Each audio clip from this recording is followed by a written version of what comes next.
नमस्ते सदावत्सले मातृभूमि। हम लोग जिस विषय पर चर्चा करने वाले हैं वो कांग्रेस की अब की नीति की है। राहुल गांधी लगातार राष्ट्रीय स्वयंसेवक संघ और बीजेपी पर हमला करते ही हैं।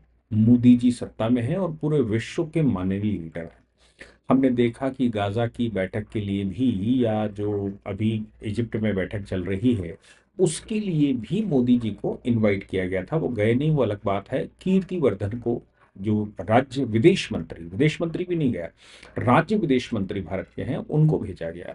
ये विदेश राज्य मंत्री कह लीजिए। तो हम ये कह सकते हैं यहाँ पर कि जब मोदी जी का कुछ नहीं कर पाए वो, या मोदी जी के लिए उनको बहुत प्रयास कर लिए पिछले 11 साल में, मतलब क्या नहीं किया। विदेशों में जाकर मदद मांगी, विदेशी यूनिवर्सिटियों में जाकर भारत को बदनाम किया, भारत की ईवीएम को टारगेट किया, भारत में चुनाव प्रक्रिया को टारगेट किया, भारत में जाति व्यवस्था को टारगेट किया। मतलब जो जो क्रैकडाउन के साधन हो सकते हैं, वो सारे साधन इस्तेमाल कर लिए राहुल गांधी ने या अपोजिशन ने। अब मोदी जी को पकड़ तो पा नहीं रहे, क्योंकि इन्फ्लेशन 2% 3% रहता है और भारत की जो जीडीपी है वो 6% से ग्रो करती है। इन्फ्लेशन और जीडीपी, महंगाई उसको कहते हैं जो महंगाई की दर बढ़े लेकिन जीडीपी तेज बढ़े, तो फिर वो महंगाई नहीं होती। महंगाई उसको कहते हैं जब आपका इन्फ्लेशन ज्यादा होता है, महंगाई ज्यादा होती है और जीडीपी कम ग्रोथ करती है, जैसा कि कांग्रेस की 2004 से 14 के समय पर हो रहा था। कि भारत में महंगाई तो बढ़ रही थी, लेकिन भारत में जीडीपी नहीं बढ़ रही थी। आज की तारीख में जीडीपी तेजी से बढ़ती है, इन्फ्लेशन मिनिमम कर पड़ता है, भारत में पेइंग कैपेसिटी लोगों की बढ़ रही है, भारत में इंडस्ट्रियलाइजेशन हो रहा है, भारत में इंफ्रास्ट्रक्चर तैयार हो रहा है, भारत में विदेश की कंपनियां तमाम इन्वेस्ट करने को तैयार है, भारत का शेयर मार्केट ठीक ठाक परफॉर्मेंस कर रहा है, 1 साल की बात अगर छोड़ दी जाए तो। कुल मिलाकर भारत में वो हर एक चीज जो भारत की आवश्यकता है वो मोदी सरकार करने का प्रयास कर रही है। अब इसमें कॉमनवेल्थ वायलेंस, सीएए और ये सब करके भी उन्होंने प्रयास करके देख लिए, सारे प्रयास। मतलब मैं समझता हूं कि जितने प्रकार के प्रयास हो सकते हैं वो सारे प्रयास करके उन्होंने देख लिए, लेकिन वो सफलता नहीं पा रहे हैं, बल्कि उल्टा ही पड़ जाता। अब उनको समझ में आया कि जो उनकी पहले जो पहले नेहरू जी ने किया था, या फिर 1993 में बाबरी स्ट्रक्चर के डेमोलिशन के समय हुआ था, या फिर अंग्रेजों के समय पर जो हुआ था, वो करके देख ले। राष्ट्रीय स्वयंसेवक संघ का तो मतलब मोदी जी का कुछ बिगाड़ नहीं पा रहे हैं, तो उनको समझ में आता है ये यूनिवर्सिटी तोड़ देंगे हम। यूनिवर्सिटी से मतलब है राष्ट्रीय स्वयंसेवक संघ, जिसने स्थापना के समय पर ही ये तय किया था कि संघ कुछ नहीं करेगा, स्वयंसेवक सब कुछ करेगा। संघ केवल व्यक्तित्व निर्माण करेगा, केवल व्यक्ति तैयार करेगा। संघ केवल व्यक्ति को वो हौसला देगा जो भारतीयों के मन में है, जो शिवाजी महाराज के मन में था, जो महाराणा प्रताप के मन में था, जो कि गुप्त काल के मन में था। भारत के वैभवशाली इतिहास से लेकर और हिंदू संस्कृति, संस्कार और भारतीयता को जो विस्मृत कर दिया गया था अंग्रेजों के द्वारा, मुसलमानों के द्वारा खत्म किया गया था, हम उनको दोबारा पुनर्स्थापित करेंगे। इससे भारत के लोगों के अंदर एक स्फूर्ति आती है। स्फूर्ति आएगी तो हनुमान जी के लिए भी भारत में यह कहा गया, या रामायण में यह कहा गया कि भाई उनकी शक्ति भुला गई थी। उनको जब वो समुद्र पर पहुंचे तो जामवंत ने उनको उनकी शक्ति याद दिलाई, और याद दिलवाई, और याद दिलवाकर कहा कि भाई देखो, आप ही कर सकते हो, आपकी शक्ति तो है, बस अभी आपको एहसास नहीं था। राष्ट्रीय स्वयंसेवक संघ भारत में बजरंगियों की या हिंदुओं की शक्ति को याद दिलवाने का काम करता है, ताकि समुद्र लांघ कर रावण को मारा जा सके, ताकि लंका का दहन किया जा सके और राक्षसों का अंत किया जा सके। बस इतना सा काम राष्ट्रीय स्वयंसेवक संघ ने अपने हाथों लिया है। डेली की शाखा लगाना, उसमें 4 चीजें सिखाना कि कैसे समता होती है, कैसे खेल होते हैं, कैसे आपको विन्यास करना है, कैसे आपको ये व्यवस्था करनी है। बौद्धिक और छोटा सा बौद्धिक होता है। ये सारी चीजें सिखाकर नरेंद्र मोदी जी जैसे लोग तैयार होते हैं, अटल बिहारी वाजपेयी जी जैसे लोग तैयार होते हैं, जो राष्ट्र को परम वैभव पर ले जाने के लिए दिन रात खपा देते हैं। अब जिस यूनिवर्सिटी से पढ़े होंगे तो उनको समझ में आता है कि यूनिवर्सिटी क्यों ना खत्म कर दी जाए। यूनिवर्सिटी खत्म करने के लिए अंग्रेजों ने भी प्रयास किया था। मैं आपको उसका इलस्ट्रेशन, या जिनको याद नहीं हो मैं आपको बताता हूँ। राष्ट्रीय स्वयंसेवक संघ पर, जब राष्ट्रीय स्वयंसेवक संघ की स्थापना हुई 1925 में, तो 1931 में अंग्रेजों ने बैन लगा दिया था। ये कहा था कि राष्ट्रीय स्वयंसेवक संघ के बैनर पर या उसमें जो कोई भी जाएगा या राष्ट्रीय स्वयंसेवक संघ का काम करेगा, वो नौकरी नहीं कर सकता। सिविल सर्विसेज रूल्स जिसको कहा जाता है, तो वो रूल्स में रूल नंबर 5 ऐसा कहा जाता है, वो लगा दिया था रिस्ट्रिक्शन। और रिस्ट्रिक्शन लगाकर ये घोषित किया गया था कि नहीं, आप अगर संघ के स्वयंसेवक हो तो अंग्रेजी सरकार में काम नहीं कर सकते। ये बात स्वतंत्रता के बाद भी जारी रखी। 1966 में फिर से उस समय की इंदिरा गांधी सरकार ने वही किया।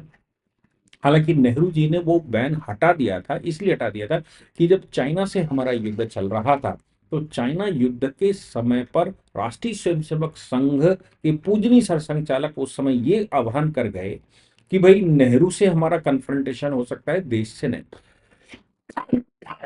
हमारे देश में आज संकट खड़ा है, चीन दरवाजे पर खड़ा है, वो हमारी भूमि पर घुस चुका है। इसलिए राष्ट्रीय स्वयंसेवक संघ भारत सरकार का साथ देगी। क्यों? क्योंकि भारत बचाना हमारा काम है। नेहरू के ऊपर ठीकरा नहीं फोड़ा जा सकता। हम सबकी जिम्मेदारी है कि भारत बचाएंगे। और उस समय राष्ट्रीय स्वयंसेवक संघ ने यह कहा था कि पुलिस अब ले जाइए, हम व्यवस्था जो है इंटरनल सिक्योरिटी हम देख लें। राष्ट्रीय स्वयंसेवक संघ ने इंटरनल सिक्योरिटी देखी। इसके अतिरिक्त दुर्गम क्षेत्रों में भोजन की व्यवस्था, सेना के लिए एड, सेना को जो व्यवहारिक चीजों की आवश्यकता पड़ती है वो करना, और आगे से आगे रास्ता बताना और जासूसी करना। ये सब काम, जासूसी मतलब चाइना की जासूसी करना, वहां जनता के बीच में जाकर खबरें यहां पर लाना और क्या स्थिति चल रही है, ये सब कुछ राष्ट्रीय स्वयंसेवक संघ ने 62 के युद्ध में किया। नेहरू जी ने 63 की जो परेड थी, उस परेड में यानी कि राष्ट्रीय परेड में उनको आमंत्रित कर लिया था 26 जनवरी की। कदम से कदम ताल मिलाकर वो चले थे और सेना के साथ। ये रिगार्ड नेहरू जी ने दिया। उसके थोड़े ही वर्षों बाद 1966 में उन्होंने फिर हटा लिया। इंदिरा गांधी जब बैठ गई तो इंदिरा गांधी ने वो मतलब जो सरकार बैठी उस सरकार ने वो हटा दिया और फिर से बैन लगा दिया। और ये बैन मतलब हालांकि मध्य प्रदेश में ये चैलेंज हुआ था 1983 में, मध्य प्रदेश में चैलेंज हुआ तो सरकारी नौकरी करने पर सुप्रीम कोर्ट में मामला चला आया था। सुप्रीम कोर्ट ने ये डिक्लेयर किया था उस समय, और ऑनरेबल जस्टिस फजल अली हुआ करते थे, उन्होंने ये कहा कि जब तक गतिविधि इनकी राष्ट्र के विरुद्ध ना हो, इनके एम्प्लॉयमेंट के विरुद्ध ना हो, तब तक आप ये रूल्स नहीं बना सकते, आप इनको नहीं बैन कर सकते। आप सोचिए 1983 में ये रूलिंग आ गई थी। और ओके घोष वर्सेस ई एक्स जोसेफ ऐसा करके सुप्रीम कोर्ट ने बड़ी रूलिंग एक दी थी। मैं समझता हूं कि इसके अतिरिक्त 1947 में, हालांकि 2024 में डीओपीटी ने, डिपार्टमेंट ऑफ पर्सनल ट्रेनिंग ने, यानी कि केंद्र में जो आज की सरकार है, उसने मध्य प्रदेश में एक केस आया था, उसको लेकर सर्विस रूल्स 1964 के रूल नंबर 5(1) को जो प्रोहिबिशन था उसको हटा दिया 2024 में, जुलाई 2024 में, यानी कि पिछले साल हटाया गया। इससे पहले मोदी जी की भी 10 साल सरकार चल गई, वो रूल्स बने रहे। शायद सरकार के ध्यान में नहीं आया, वो जब कोर्ट के माध्यम से आया तो समझ में आया। इसके अतिरिक्त 1947 की जनवरी में पंजाब में बैन लगाया गया था। पंजाब में इसलिए बैन लगाया गया था क्योंकि पार्टीशन का समय चल रहा था और जो कमीशन बैठा था वो पंजाब को बांटना चाहता था। हालांकि बट ही गया। राष्ट्रीय स्वयंसेवक संघ पूरी कोशिश कर रहा था किसी तरह से पंजाब भारत के साथ ही रहे, क्योंकि पंजाब की अपनी लाहौर और ये सब, पंजाब की अपनी अस्मिता है, पंजाब का अपना वैभव है और सिखों का अपना वैभव है, गुरुओं का अपना वैभव है। इसमें राष्ट्रीय स्वयंसेवक संघ पूरी कोशिश कर रहा था। ऐसी परिस्थिति में राष्ट्रीय स्वयंसेवक संघ पर जनवरी 1947 में बैन लगाया गया। फिर नेहरू जी सत्ता में बैठ गए 47 में। और उससे पहले नेहरू जी की मानसिकता देखिए, उससे पहले 30 अक्टूबर 1947 को जब पार्टीशन हो गया था, तो 30 अक्टूबर 1947 जिस समय कबायली भारत में घुस आए थे, उस समय नेहरू जी ने पटेल को एक चिट्ठी लिखी। उस चिट्ठी में कहा कि जम्मू कश्मीर में हिंदू और सिख सेनाओं को जाने से रोका जाए, वहां पर मुसलमान भयभीत हो जाएंगे, और राष्ट्रीय स्वयंसेवक संघ को वहां जाए प्रतिबंध लगा दिया जाए। पटेल ने 30 अक्टूबर को ही नेहरू जी को चिट्ठी वापस लिखी और उन्होंने कहा सेना सेना होती है, सेना हिंदू या सिख नहीं होती, सेना सेना होती है। अगर मैं आपकी बात मान भी लूं तो भी हम सेना वहां भेज चुके हैं, इसलिए अब वहां से वापस नहीं बुलाया जा सकता। दूसरी बात उन्होंने राष्ट्रीय स्वयंसेवक संघ के विषय में कहा और ये कहा कि राष्ट्रीय स्वयंसेवक संघ वहां पर जो हिंदुओं के साथ अत्याचार हो रहे हैं, जो लोग वहां से आ रहे हैं, उनको फैसिलिटेट कर रहा है। अंतिम हिंदू, राष्ट्रीय स्वयंसेवक संघ ने यह तय किया है कि अंतिम हिंदू जब तक पाकिस्तान से नहीं आ जाएगा तब तक राष्ट्रीय स्वयंसेवक संघ पाकिस्तान की भूमि नहीं छोड़ेगा, क्योंकि पूरे देशव्यापी संगठन था। तो इसलिए राष्ट्रीय स्वयंसेवक संघ पर प्रतिबंध लगाने का मतलब है देश में भयावह स्थिति पैदा कर देना और जो मुसलमानों के द्वारा गलत हो रहा है उसको रोकने से मना कर देना। ये बात पटेल ने शाम को ही चिट्ठी वापस लिखकर कही। तो नेहरू जी के दिमाग में तो 1947 में ही था। अब गांधी जी की हत्या हुई और नेहरू जी इंतजार कर रहे थे। नेहरू जी के सामने दो ही उस समय की बड़ी समस्याएं थी। तीसरी समस्या के रूप में अगर मैं कहूं तो पटेल थे। दो बड़ी समस्याएं थी क्योंकि उस समय पूज्य गुरुजी संचालक हुआ करते थे और गुरुजी के बारे में बीबीसी लंदन उस समय कहा करता था कि देश में अगर कोई एक व्यक्तित्व तो है जिससे नेहरू को डर लगता है वो पूज्य गुरुजी हैं, क्योंकि वो जाते हैं जहां से उनके पीछे पीछे ऐसा एक आध्यात्मिक व्यक्ति जिसके पीछे पीछे हजारों लाखों लोग घूमते हैं। ये उस समय बीबीसी कहा करता था। इतनी पॉपुलैरिटी नॉन गवर्नमेंट किसी व्यक्ति की थी, वो पूज्य गुरुजी हुआ करते थे। तो गांधी जी उनके लिए बड़ी समस्या थी क्योंकि गांधी जी ये कह रहे थे कि कांग्रेस को खत्म कर दो, कांग्रेस का रोल खत्म हो गया, अब नई पार्टी बनाकर चलिए। नेहरू वो चाहते नहीं थे, कांग्रेस को ही कैश करवाना चाहते थे। आज भी उनके वंशज यही कर रहे हैं। जबकि कांग्रेस उस समय का आंदोलन हुआ करता था, उस आंदोलन में सभी पार्टिसिपेट किया करते थे, हमारे पूर्वज भी। और जो राष्ट्रीय स्वयंसेवक संघ के उस समय जिन्होंने स्थापना की वो भी कांग्रेस ही हुआ करते थे, वो भी कांग्रेस के साथ काम करते थे। वो कांग्रेस एक आंदोलन था जो आजादी के लिए लड़ रहा था। हालांकि उसमें भी गरम दल नरम दल हुआ करता था और चाटुकार और ये सब हुआ करते थे, सब जगह होते हैं, वो वैसे हुआ करते थे। नेहरू जी के सामने दो बड़ी समस्याएं, एक तो गांधी जी और दूसरा संघ। गांधी जी की हत्या करवाई गई और संघ पर प्रतिबंध लगा दिया गया, यानी कि दोनों ही एक साथ सेटल हो जाएं। और ये अक्टूबर 1947 में ये बातें दिमाग में आ गई थी और ये मामला है 48 का। और इससे पहले जनवरी 1947 में पंजाब में बैन लगा दिया गया था राष्ट्रीय स्वयंसेवक संघ पर। फिर हम सब जानते हैं कि 1948 का बैन लगा, सुप्रीम कोर्ट तक केस गया, सब कुछ इन्वेस्टिगेशन हुआ और बाद में कुछ मिला नहीं। फिर 75 में बैन लग गया। जब आपको याद होगा वो जो राजनारायण का केस है वो एक्चुअली संघ का केस है। इंदिरा नेहरू गांधी राजनारायण वो संघ का केस है। संघ पर प्रतिबंध लगा दिया गया इंदिरा गांधी की इमरजेंसी की तरफ, क्योंकि वो पूरा संघ का आंदोलन था 1975। नेतृत्व संघ ने कभी किया नहीं, संघ केवल फैसिलिटेट करता है, संघ किसी आंदोलन में भाग नहीं लेता, लेकिन संघ के स्वयंसेवक उसमें पार्टिसिपेट करते हैं। तो जयनारायण को वहां लीडर बनाया गया और संघ पीछे से लग गया, तो संघ पर प्रतिबंध लगा दिया गया। उससे भी संघ बढ़कर आया। फिर जब अयोध्या स्ट्रक्चर तोड़ा, यानी कि अयोध्या में जब बाबरी स्ट्रक्चर टूटा, तो फिर संघ पर फिर बैन लगा और उसके बाद एसआर बॉम्बे का केस भी आ गया, सेकुलरिज्म और ये वो सब। ये प्रतिबंध संघ पर लगते रहे। हालांकि ऐसा कहा जाता है कि राहुल जिस समय मनमोहन सिंह जी की सरकार हुआ करती थी, राहुल गांधी ने संघ पर प्रतिबंध को प्रपोज किया था। और जब उन्होंने अपने सेक्रेटरियों के बीच में बात की तो ऐसा कहते हैं कि संघ पर प्रतिबंध लगाने से सेक्रेटरियों ने मना कर दिया था और उन्होंने कहा था कि संघ पर प्रतिबंध लगा, संघ के खिलाफ हमें कुछ मिलता नहीं, कोर्ट तुरंत छोड़ देगा और उससे ज्यादा नुकसान सरकार सिस्टम का हो जाए, क्योंकि सिस्टम एक ऐसे संगठन के ऊपर बैन लगाना चाहता है जो जिसकी छवि पूरे देश में राष्ट्रव्यापी राष्ट्र सुरक्षा की है, राष्ट्र प्रथम की भावना लेकर जो लोग चलते हैं उनके लिए। तो ऐसा कहते हैं कि राहुल गांधी ने दो तीन प्रयास किए लेकिन सिस्टम उनके साथ खड़ा नहीं दिखाई पड़ा या वो हिम्मत नहीं कर पाए। मोदी जी प्रधानमंत्री बन गए, मोदी जी प्रधानमंत्री बन गए, वो संघ की पाठशाला से ही पढ़कर आए थे। अब इसके बाद राहुल गांधी के मन की बात तब हुई जब प्रियंक खड़गे ने चिट्ठी लिखी। प्रियंक खड़गे ने सिद्धारमैया को चिट्ठी लिखी और ये कहा कि राष्ट्रीय स्वयंसेवक संघ का 100वां वर्ष चल रहा है। 100वें वर्ष में जो विजयदशमी के कार्यक्रम हुए हैं, वो विजयदशमी के कार्यक्रम, तमिलनाडु ने पहले ही उस पर कार्यक्रम को लेकर मुकदमा कर दिया है, केरला में भी कर दिए गए हैं। कर्नाटक में राष्ट्रीय स्वयंसेवक संघ की गतिविधि न बढ़ पाए, या जहां जहां कांग्रेस की सरकारें हैं वहां न बढ़ पाए, तो वहां इस प्रकार की पृष्ठभूमि बनाने की कोशिश हो रही है। प्रियंका खड़गे ने सिद्धारमैया को चिट्ठी लिखी और ये कहा कि जो एडेड स्कूल हैं, जो एडेड प्लेसेस हैं, या जो सरकारी इमारतें हैं, या जो सरकारी प्लेसेस हैं, सरकारी ग्राउंड पड़े हुए हैं, जो म्यूनसिपालिटी के ग्राउंड पड़े हुए हैं। अब देखिए, सब जगह देश में ग्राउंड तो म्यूनसिपालिटी के ही होते हैं।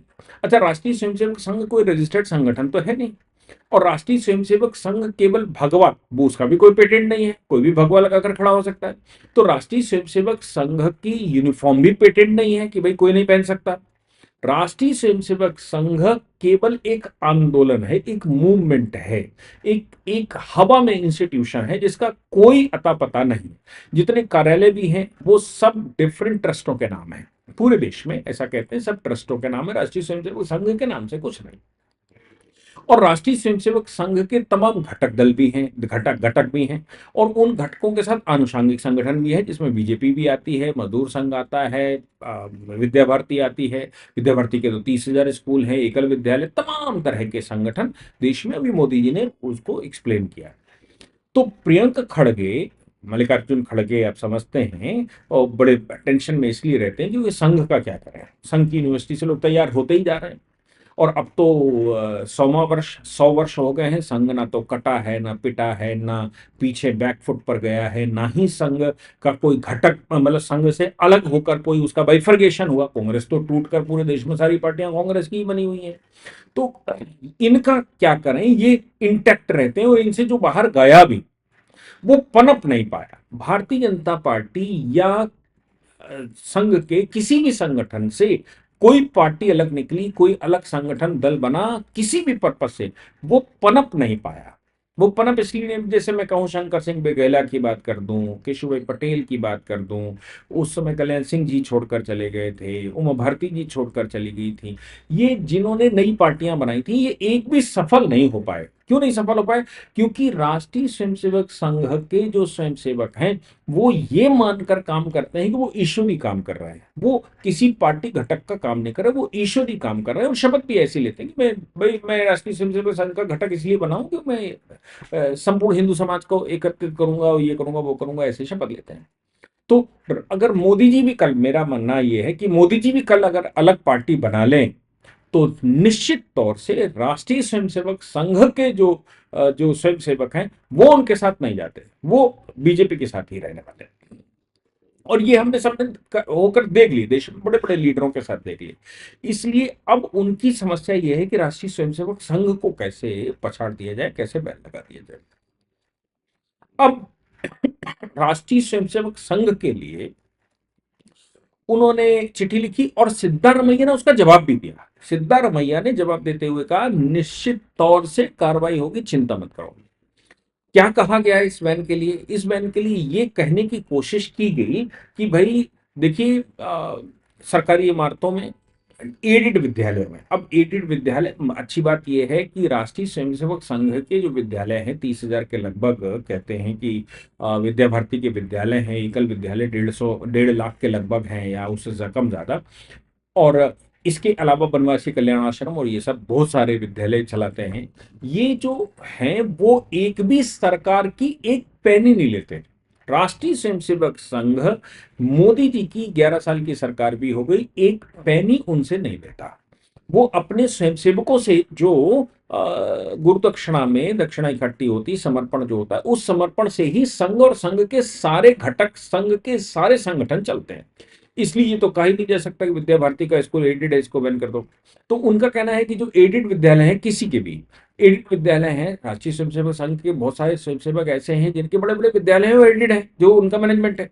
इनका कहना है कि इन सब पर बैन लगा दीजिए, इनकी सभी प्रकार की पब्लिक एक्टिविटी पर, जिनमें पथ संचलन शामिल है, जिसमें पार्कों में शाखा लगना शामिल है, जिसमें एकत्रीकरण जो होता है वो शामिल है, एकल विद्यालय कहीं ओपन में चलते हैं वो शामिल हैं, इन सब पर प्रतिबंध लगा दो। सिद्धारमैया ने ये बात आश्वासन भी दिया है कि बिल्कुल 100% इस विषय पर कार्रवाई होगी। मुझे लगता है कि इन सब के पीछे कहीं राहुल गांधी वाला एंगल निश्चित तौर से निकलेगा। राहुल गांधी निश्चित तौर से इसके पीछे कुछ ना कुछ दिमाग लगाकर बैठे होंगे, और सामने नहीं आ रहे हैं वो अलग बात है। बिहार का चुनाव है, बिहार के चुनाव में कितना लाभ इसका ले पाएंगे जो सिद्धारमैया कर रहे हैं वो तो भविष्य ही बताएगा। लेकिन मेरा मानना बिल्कुल साफ है कि राष्ट्रीय स्वयंसेवक संघ पर अगर प्रतिबंध लगा भी देंगे तो भी अभी तक के जो जजमेंट 1993 में एक जजमेंट आया, 83 में एक जजमेंट आया, जिनमें राष्ट्रीय स्वयंसेवक संघ का घटक होने से या राष्ट्रीय स्वयंसेवक संघ के खिलाफ प्रतिबंध पर